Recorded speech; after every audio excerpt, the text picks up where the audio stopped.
Lecture में हम लोगों ने बात किया था कि कैसे सिविल डिसोबीडियंस मूवमेंट को लॉन्च किया गया था। गांधी जी ने उसको सॉल्ट मार्च को आगे बढ़ाया था और उसके बाद फिर उसमें बहुत तरह के लोगों ने पार्टिसिपेट करना शामिल हुए। फिर उसके रिएक्शन में अंग्रेज़ों को तो कुछ करना ज़रूरी था, तो उन्होंने गांधी जी को हुए और सरदार आप कह लीजिए बड़े बड़े नेताओं को अरेस्ट कर लिया, खान अब्दुल गफ्फार खान को, और बहुत सारे सत्याग्रही जो पीसफुली भी कर रहे थे, तो बच्चे हो औरतें हैं, उनको भी गिरफ्तार करके जेल में डाल दिया।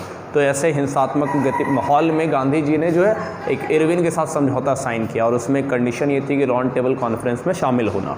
तो गांधी जी जाते हैं राउंड टेबल कॉन्फ्रेंस में, लंदन जाने का मौका मिला और उन्होंने इनकार नहीं किया, वो गए राउंड टेबल कॉन्फ्रेंस में शामिल हुए। उसमें जो भी शर्तें जो उनको होनी चाहिए जो उन्होंने रखी थी उसको माना नहीं गया, तो वो बिल्कुल मायूसी से वापस हिंदुस्तान तशरीफ़ लाते हैं। जब आए यहाँ तो यहाँ देखते हैं क्या कि यहाँ के बहुत सारे बड़े बड़े नेताओं को फिर से जवाहरलाल नेहरू और गफ्फार खान साहब लोगों को जेल में डाल दिया गया, कांग्रेस को इलीगल डिक्लेयर कर दिया गया।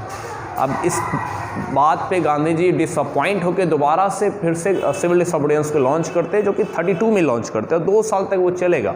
लेकिन इस बार उतने मोमेंटम से, उतने एक्साइटमेंट के साथ, इंथुजियाज़म के साथ लोग पार्टिसिपेट नहीं करते हैं। तो हम लोग आगे बात करेंगे कि जो पूरा सिविल डिसोबीडियंस चला है, फर्स्ट फेज और सेकंड फेज, दोनों में किस तरह के लोगों ने पार्टिसिपेट किया था। इस वीडियो हम लोग केवल उन लोगों के बारे में बात करेंगे जिन्होंने पार्टिसिपेट किया था बड़े लेवल पे, और कुछ ऐसे लोगों के बारे में बात करेंगे जो नहीं पार्टिसिपेट करते हैं। तो ये पूरा का पूरा जो मुद्दा होगा, कुछ पार्टिसिपेंट्स है, कुछ नॉन पार्टिसिपेंट्स है, लेकिन हम दोनों को उसी के अंदर में कैटेगराइज करेंगे और हम एक दूसरे के साथ समझते हैं। उन लोगों को कुछ ग्रुप्स में बांट दिया गया है। पहले जो ग्रुप्स में लोग हैं वो रिच फार्मर्स हैं। रिच फार्मर्स मतलब ऐसे फार्मर जिनके पास ज़मीन बहुत ज़्यादा है और बहुत ही अमीर है। इसमें कुछ एग्जाम्पल दिया हुआ है, जैसे कि यूपी के जाट समुदाय है और गुजरात में से पाटीदार है। गुजरात में पाटीदार जिनका टाइटल जनरली जो है पटेल टाइटल आता है, जैसे एग्जाम्पल के तौर पे हार्दिक पटेल एक जो नेता थे गुजरात के और अभी भी है। और डिमांड्स इनका क्या था, आखिर इस आंदोलन में शामिल होने के पीछे का कारण क्या था, रीज़न क्या था। तो इनका डिमांड था कि हमसे जो रेवेन्यू लिया जा रहा है, हमसे जो किसान हम लोग हैं और हम पे जो खेती पे, ज़मीन पे जो लगान लिया जा रहा है, जो टैक्स लिया जा रहा है, इसमें कुछ कमी की जाए। अब अचानक से एक कमी का डिमांड क्यों कर रहे थे? क्योंकि उस ज़माने में इकोनॉमिक डिप्रेशन आई हुई थी, आर्थिक मंदी थी और उसके कारण फसलों का दाम जो गिर गया था, जिसके कारण इनका जो इनकम वो घट गया था। तो that is why they were demanding the reduction in revenue. लेकिन ब्रिटिश गवर्नमेंट इससे डिनाई करती है। तो ये लोग पार्टिसिपेट करते हैं और साथ साथ में वो लोग जो अमीर किसान ही के ग्रुप में रहते हैं लेकिन वो पार्टिसिपेट करने से इनकार करते हैं, तो उसको ये लोग ज़बरदस्ती जोड़ देते हैं, इंक्लूड कर देते हैं अपने ग्रुप में। अब सेकंड फेज यानी कि दूसरी जो बार जो गांधी जी अब जब लंदन से वापस होके जब लॉन्च करेंगे इस आंदोलन को, उस ज़माने में फिर क्या होगा। तो इस ज़माने में ये लोग पार्टिसिपेट करने से इनकार कर देते हैं, नॉट पार्टिसिपेटेड। क्यों? क्योंकि इनका जो डिमांड्स क्या था कि रेवेन्यू का रेट जो है रिडक्शन इसमें कर दिया जाए, रेवेन्यू का अमाउंट में रिडक्शन कर दिया जाए, जो कि इस एग्रीमेंट में फुलफिल नहीं किया गया। कौन से एग्रीमेंट में? गांधी इरविन पैक्ट में इस बात को माना ही नहीं गया, इस पर कोई बात ही नहीं की गई, जिसके कारण इन्होंने दोबारा से शामिल होने से इनकार कर दिया। और एकदम बिल्कुल नेचुरल वाली बात है, जैसे एग्जाम्पल के तौर पर कॉलेज वगैरह में भी आंदोलन होता है। तो मान लीजिए आप एक MBA ग्रुप से है और आपके कॉलेज के जो प्रेसिडेंट है वो आपके सामने आते हैं कि आप भी इस आंदोलन में जुड़िए, तो आपने कहा कि हमारा भी एक डिमांड है वाईफाई वगैरह लगा दिया जाए, और आप उसमें जुड़ जाते हैं। लेकिन कुछ दिन के बाद आप देखते हैं कि आपके कॉलेज के जो प्रेसिडेंट है वो प्रिंसिपल साहब के साथ एक एग्रीमेंट साइन कर लेते हैं और उसमें आपकी जो डिमांड्स है वाईफाई वाले उसको पूरी नहीं करते, और कुछ दिन के बाद फिर से कोई प्रेसिडेंट कोई नया मूवमेंट लॉन्च करेंगे और आपको बुलाएंगे, तो पक्का चांस है कि आप उसमें नहीं जाएंगे, क्योंकि पिछली बार आपका बात को पास नहीं किया गया था, आपकी बात को माना नहीं गया था। उसके बाद हम लोग बात करते हैं पुअर फार्मर्स। तो रिच फार्मर्स की जस्ट उल्टा कहानी पुअर फार्मर्स। रिच फार्मर्स को प्रॉब्लम था ब्रिटिश गवर्नमेंट से, जबकि पुअर फार्मर्स को प्रॉब्लम था कि इन लोगों को टेनेंट लोग थे। टेनेंट मतलब उन लोगों को कहते हैं जो खुद की खेती नहीं करते खुद की ज़मीन पे, बल्कि वो ऐसी ज़मीन पे खेती कर रहे हैं जो कि किसी और की है, जैसे कि लार्ज फार्मर्स की ज़मीन उस पर खेती कर रहे थे। इनको क्या करना पड़ता था? रेंट देना पड़ रहा था। इनका भी कहना है कि इकोनॉमिक जब डिप्रेशन आएगा तो हमारे पास भी तो मनी नहीं है, इनकम कम है, तो हम जो है कहाँ से पे कर पाएंगे रेंट, तो हमारा रेंट कम कर दिया जाए। तो they were demanding the reduction in the rent. तो वो लोग कौन सा कैंपेन चला रहे थे? नो रेंट कैंपेन, यानी कि रेंट को ख़त्म कर दिया जाए, रेंट दिया ही नहीं जाएगा हमारे द्वारा। अब ये लड़ाई किसके खिलाफ थी? तो बड़े किसान, लार्ज फार्मर्स, यानी यही रिच फार्मर्स के खिलाफ लड़ाई थी। तो कांग्रेस ने इसको सपोर्ट किया, इंक्लूड किया कि नहीं किया? तो कांग्रेस ने इनको इंक्लूड ही नहीं किया। कारण क्या था? कारण ये था कि कांग्रेस अगर इंक्लूड करेगी इनको तो अमीर किसान चले जाएंगे, इस सिविल डिसोबीडियंस मूवमेंट में जुड़ेंगे ही नहीं। क्यों? क्योंकि सिविल डिसोबीडियंस मूवमेंट में अमीर किसान जुड़े हुए अपने मकसद के लिए, और अगर गरीब किसान को आप जोड़ते तो गरीब किसान है कि इनके खिलाफ, अमीर किसानों के खिलाफ। तो इसलिए गांधी जी ने, कांग्रेस ने इनको भाव नहीं दिया, इनको बिलाया नहीं। अब आगे हुआ ये कि ये लोगों ने सोशलिस्ट और कम्युनिस्ट मूवमेंट को ज्वाइन कर लिया। आप बोलिएगा ये सोशलिस्ट कम्युनिस्ट कौन लोग हैं? सोशलिस्ट कम्युनिस्ट लोग वैसे ही लोग थे जो वर्कर्स हो गए या फिर गरीब किसान हैं उनके लिए लड़ते हैं। तो ये लोगों ने उन मूवमेंट को ज्वाइन किया। फिर आगे हम लोग बात करते हैं तीसरे बहुत ही आगे वाले ग्रुप, जिससे रिलेटेड क्वेश्चन कई बार आता है कि how did business class participate and why did they participate, what was the reason. तो इसका समझने अब बिजनेस क्लास की जगह पे कई बार वर्ड एग्ज़ाम में इंडस्ट्रियल क्लास भी लिखा रहेगा, कई बार बिजनेसमैन भी रह सकते हैं, कई बार इंडस्ट्रियलिस्ट भी रहेंगे। तो इंडस्ट्रियल क्लास हो या बिजनेस क्लास हो या फिर बिजनेसमैन हो, बात करते हैं ये बिजनेस क्लास का क्या कहानी था, इनका डिमांड्स क्या था। ऐसा था कि जब फर्स्ट वर्ल्ड वार चल रहा था तो बाहर वाले वर्ल्ड में उस टाइम पे इंडिया में कुछ इंपोर्ट हो नहीं रहा था, बल्कि इंडिया से भी बाहर एक्सपोर्ट हो रहा था। बहुत सारे हथियार से रिलेटेड चीज़ बन रही थी, और जैसे कि आर्मी का यूनिफॉर्म हुआ, बैग हुआ, सारा चीज़ बन रहा था। तो उस ज़माने में इंडिया का जो इंडस्ट्रियलिस्ट लोग थे वो बहुत पैसा कमा रहे थे फर्स्ट वर्ल्ड वार में। लेकिन फर्स्ट वर्ल्ड वार के बाद अंग्रेज़ों ने कुछ ऐसी पॉलिसीज़ लगानी शुरू कर दी जिससे इनका बिजनेस पे रिस्ट्रिक्शन लगने लगा। तो इनका डिमांड्स और भी था कि फॉरेन इंपोर्ट्स बहुत ज़्यादा बढ़ गया। तो इनका डिमांड ये था कि रिस्ट्रिक्शन को हटाया जाए, साथ साथ में जो फॉरेन इंपोर्ट्स है उसको कम किया जाए, उससे हमें प्रोटेक्ट किया जाए। और ये तभी हो पाएगा जब अंग्रेज़ हिंदुस्तान से अपना मनहूस चेहरा लेके चले जाएंगे। तो जब तक वो यहाँ हैं तब तक ये बात बड़ा मुश्किल है। आगे होता क्या है कि इनके लीडर्स कोई ना कोई तो होंगे। एक हैं GD बिरला, घनश्याम दास बिरला, दूसरे थे पुरुषोत्तम दास ठाकुर दास। ये दो नेता सबसे फेमस नेता थे इन लोगों के। इन्होंने कुछ संस्थाएं भी बनाई इस मकसद को, इस उद्देश्य को कामयाब करने के लिए। इसमें एक है FICCI, इसका फुल फॉर्म है federation of Indian chamber of commerce and industries. Federation of Indian chamber of commerce and industries कब? तो 1927 में। अब ये लोग पार्टिसिपेट करेंगे इस आंदोलन में, तो इसको तरीका क्या होगा? चूँकि ये बिज़नेस क्लास वाले लोग हैं, अमीर लोग हैं, तो इन्होंने इस आंदोलन में जो पैसे की ज़रूरत थी उसको फुलफ़िल किया, यानी इन्होंने फाइनेंशियल हेल्प किया। साथ साथ ये चूँकि फॉरेन इंपोर्ट्स के ख़िलाफ़ हैं तो ये ख़ुद भी जो है फॉरेन गुड्स को नहीं ख़रीदेंगे, तो ना खुद ख़रीदते थे और ना ही ये लोग इंपोर्टेड गुड्स को ना ख़रीदते थे और ना ही बेचते थे, यानी क्रय और विक्रय से उन्होंने पूर्ण रूप से इनकार कर दिया। फिर सेकंड फेज की अगर बात की जाए तो इस सिविल डिसोबीडियंस का जब सेकंड फेज जब चलेगा तो क्या इसमें ये लोग पार्टिसिपेट करते हैं या नहीं करते हैं? तो असल में ये लोग सिविल डिसोबीडियंस में सेकंड फेज में पार्टिसिपेट नहीं करेंगे। कारण क्या है? पहला कारण इनको लग रहा था कि वायलेंस हो जाएगा, हिंसा हो जाएगा, और आप जानते हैं कि हिंसा जब होगा तो इनका बिजनेस ठप हो जाएगा। और आप इंग्लिश में कोट सुना होगा कि no businessman likes the war unless they are in the business of war, यानी कि कोई भी बिजनेसमैन युद्ध को पसंद नहीं करता जब तक कि वो खुद युद्ध के व्यवसाय या बिजनेस में हो।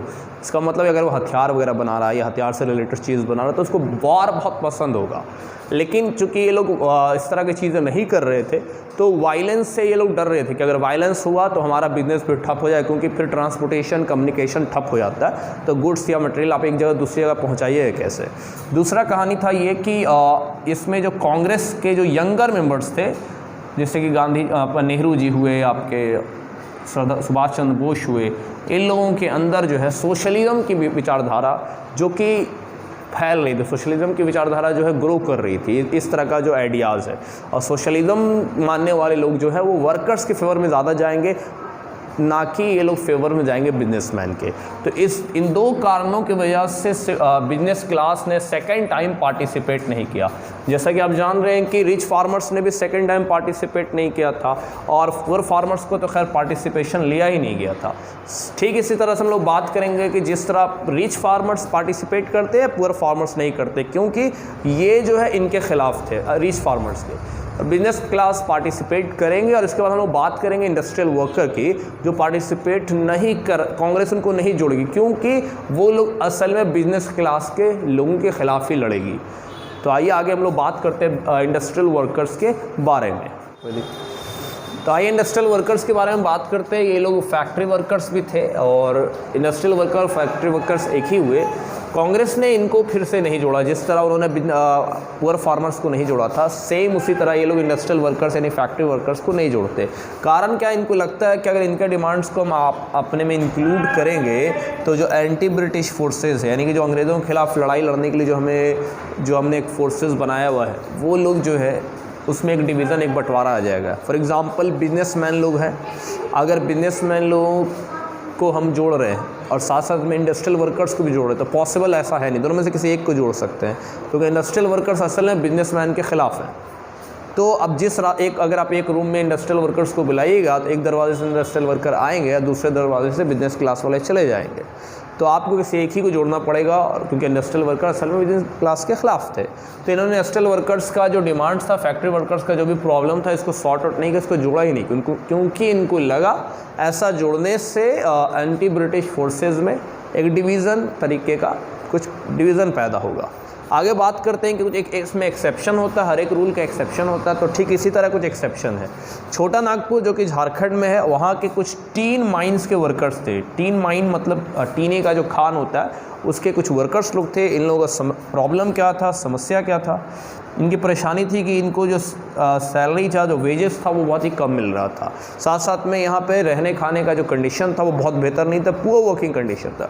तो इसलिए उन्होंने गांधी कैप्स पहना, जो कि उस ज़माने में सिंबल माना जाता है कि किसी भी आंदोलन में जो गांधी जी से जुड़े हुए आंदोलन है उसमें लोग गांधी कैप पहनते हैं। जैसे अभी आपको याद होगा अन्ना हज़ारे ने एक आंदोलन किया था आज से कुछ बहुत साल पहले, कांग्रेस गवर्नमेंट के करप्शन के ख़िलाफ़, तो वहाँ पे भी गांधी कैप्स लोगों ने पहनना शुरू किया था। तो इसके साथ साथ इन्होंने रैलीज़ जो थी और बायकाट कैंपेन से इसमें इन लोगों ने पार्टिसिपेट भी किया था। तो एक एक्सेप्शन है, एज ए होल आप कह सकते हैं इंडस्ट्रियल वर्कर्स को पार्टिसिपेशन इनका नहीं था। आगे हम लोग बात करते हैं वीमेन के बारे में। एक सबसे बड़ी इंपॉर्टेंट बात है वीमेन के बारे में कि इनका लार्ज स्केल पार्टिसिपेशन था, क्योंकि अभी आपने पढ़ा होगा नॉन कॉपरेशन मूवमेंट, उसमें महिलाओं ने अपनी हिस्सेदारी उसमें दी थी, लेकिन इस आंदोलन में बड़े स्तर पे, लार्ज स्केल पे महिला लोगों ने इसमें पार्टिसिपेशन किया है। इसमें और बच्चे हैं, बूढ़े, मतलब कि ऐसी भी औरतें हैं जो उनके गोद में बच्चे हैं, फिर भी वो इस आंदोलन में शामिल हो रहे हैं, गांधी जी की बातें सुनने के लिए आ रही है। इसमें अगर अब वीमेन को क्लासीफाई किया है तो अर्बन से और रूरल एरिया से, दोनों जगह से वीमेंस पार्टिसिपेट करती है। यानी जो शहरी इलाके हैं वहाँ से अपर कास्ट फैमिलीज़ की जो महिलाएँ हैं वो पार्टिसिपेट करती हैं, और जो ग्रामीण इलाके हैं यानी गांव है वहाँ से अमीर किसान के परिवार की जो महिलाएं हैं, उनकी बेटी पत्नियां जो हैं और माएँ, वो पार्टिसिपेट करती हैं। इनका पार्टिसिपेशन का मोड क्या रहता है, आखिर ये लोग करते क्या है इसमें? ये लोग इसमें नमक बनाते हैं, मैन्युफैक्चर करते हैं। साथ साथ में जो प्रोटेस्ट मार्चेस हो रहा है उसमें ये लोग पार्टिसिपेट करते हैं, उसमें ये लोग शामिल होते हैं। अगर आगे बात की जाए कि शराब की जो दुकानें हैं, लिकर शॉप्स है, इसमें ये लोग घेराव करते हैं, उसको बंद करने का प्रयास करते हैं। जैसे आपको मालूम होगा बिहार में भी शराबबंदी लागू कर दी गई है। आर्टिकल 47 जो है DPSP है, डायरेक्टिव प्रिंसिपल स्टेट पॉलिसी, उसको लागू किया गया। तो ठीक इसी तरह यहाँ पे लीकर शॉप को पिकेट किया गया था, उसको बैन किया गया था, बैन करने की कोशिश किया गया। किसके द्वारा किया गया था? या महिलाओं के द्वारा। आगे इसमें से बहुत सारी ऐसी वीमेन थी जो जिनको जेल भी जाना पड़ा। जैसे कि आपने पढ़ा होगा कि सिविल डिसोबीडियंस में 1 लाख सत्याग्रहियों को जेल में जाना पड़ा, उसमें महिलाएं भी शामिल थी, इंक्लूडेड थी। आखिर इसमें पार्टिसिपेट करने का इतने बड़े स्केल पे क्या कारण था? आखिर नॉन कॉपरेशन नहीं थी, इसमें हो रही था, आखिर कारण क्या था? इसके बारे में कहा जाता है कि ये इस चीज़ को अपना एक सेक्रेड ड्यूटी यानी पवित्र कर्तव्य समझ रही थी सर्व द नेशन। का कहना था कि सिर्फ पुरुष ही क्यों लड़े इस आंदोलन में, साथ साथ हमारा भी एक रोल बनता है कि हम भी गांधी जी का और जो पुरुष नेता उनका सहयोग करें, और इस आंदोलन में देश की आज़ादी के लिए जो संघर्ष हो रहा है, जो लड़ाई हो रही है, उसमें हम लोग भी कोऑपरेट करें। आगे बात करते हैं कि क्या इनको कोई पोजीशन ऑफ अथॉरिटी कांग्रेस के अंदर में दी गई थी या नहीं दी गई थी? असल में इनको कोई भी पोजीशन ऑफ अथॉरिटी नहीं दी गई। They were not given any position of authority within the Congress. Reason क्या था इसका? The reason was very simple. Gandhi ji के बारे में आप कह सकते हैं गांधी जी इस का महिलाओं के प्रति ये विचार था, वीमेंस के प्रति, कि their main duty is to look after homes, घर के देखभाल करें वो अपनी अच्छी माँ और अच्छी पत्नियों का रोल करें, उनको बाहर यानी पॉलिटिक्स में हिस्सेदारी के लिए बहुत ज़्यादा ज़रूरत नहीं। गांधी जी इस चीज़ को सही नहीं मानते थे, इसी के कारण उनको कोई पोजीशन ऑफ अथॉरिटी दी नहीं गई थी। इससे क्वेश्चन आता है, क्वेश्चन इससे ऐसे आ सकता है कि वीमेन ने कैसे पार्टिसिपेट किया, हाउ डिड दे पार्टिसिपेट, तो उसका आंसर आप ये लिख सकते हैं। क्यों पार्टिसिपेट किया, तो उसका आंसर ये होगा। और कांग्रेस के अंदर में कोई भी अथॉरिटी और पोजीशन ऑफ अथॉरिटी यानी कोई पावरफुल पोस्ट प्रोवाइड नहीं किया गया, तो उसका कारण क्या है कि वो गांधी जी ऐसा समझ रहे थे कि घर का काम करे, अच्छी माँ और अच्छी पत्नियों का रोल आपको निभाए।